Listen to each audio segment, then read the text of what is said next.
Awalnya sajian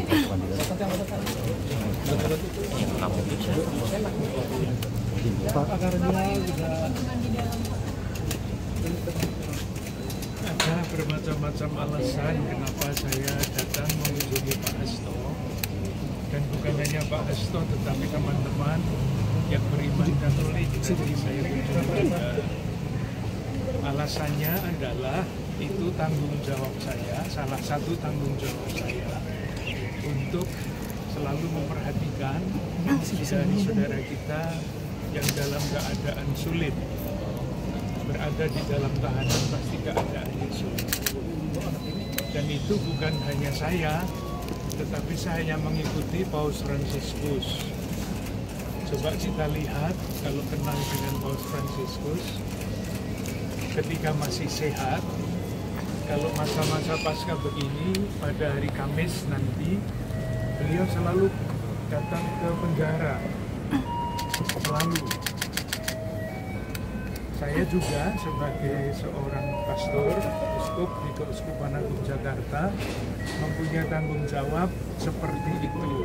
Dan saya biasa mengunjungi itu di daerah wilayah pelayanan saya, di Jakarta, Tangerang, dan Bekasi. Jadi ini bukan hal yang sangat luar biasa. Alasan yang kedua, ini nanti saya cerita tentang Gereja Katolik. Tahun ini Gereja Katolik seluruh dunia merayakan yang namanya Tahun Jubileo.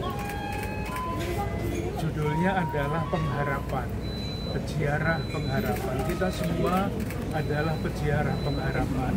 Dan tadi Pak Hasto juga berbicara mengenai pengharapan itu.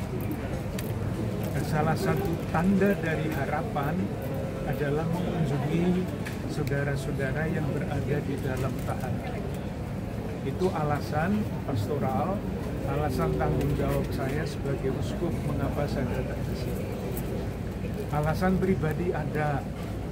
Pak Hasto itu rumahnya di Jalan Kaliurang di Gentan. Di depan rumahnya, di sebelah rumahnya itu ada lapangan sepak bola. Saya dulu tinggal di sana itu 16 tahun. Lebih 23 tahun tambah 7 malah. Saya sering main sepak bola di lapangan itu. Jadi kurang lebih saya kenal dengan keluarganya, karena sesudah main sepak bola, mampirnya ya ke rumahnya keluarganya Mas Hasto. Ini bukan kenal sekarang saja, sudah lama saya kenal. Itu alasan yang kedua, alasan yang berikutnya. Tadi di dalam pembicaraan, Mas Hasto merasa bahwa ini adalah masa untuk retret, katanya. Kata retret itu untuk memurnikan diri. Maka acaranya harian adalah pagi bangun, berdoa, doa-doa yang tidak sempat diucapkan pada waktu beliau masih aktif, itu sekarang ada kesempatannya untuk mendoakannya secara lengkap. Membaca kitab suci, olahraga, menulis, berpikir, refleksi, diskusi, itu dilakukan di dalam tahanan ini bersama dengan teman-teman. Dan Mas Hasto sangat senang karena beliau hadir dapat membuat suasana di dalam rumah ini, rumah tahanan ini hidup. Jadi tidak suram, tetapi hidup, gembira, karena saling mendukung di dalam keterbatasan.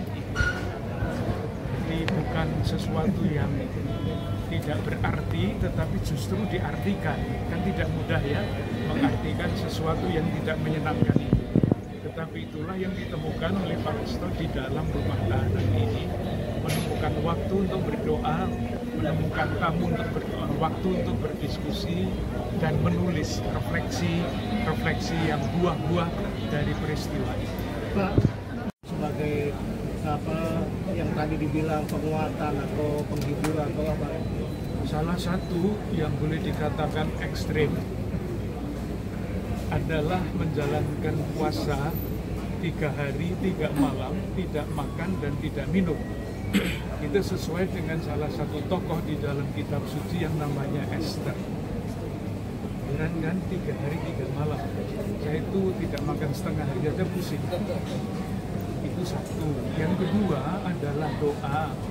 Tadi yang kami diskusikan adalah salah satu doa yang diceritakan di dalam kisah para rasul. Jadi doanya itu disampaikan oleh jemaat yang sedang berada di dalam keadaan sulit. Nah, kalau biasa orang berada di dalam keadaan sulit itu kan minta dibebaskan ya dari dosa, dari kesulitan. Tapi di dalam doa itu umat yang mengalami kesulitan tidak minta dibebaskan. Karena semuanya didoakan dalam urut-urutan bahwa Tuhan itu mempunyai rancangan damai dan sejahtera. Apapun keadaannya, ujungnya ada di sana.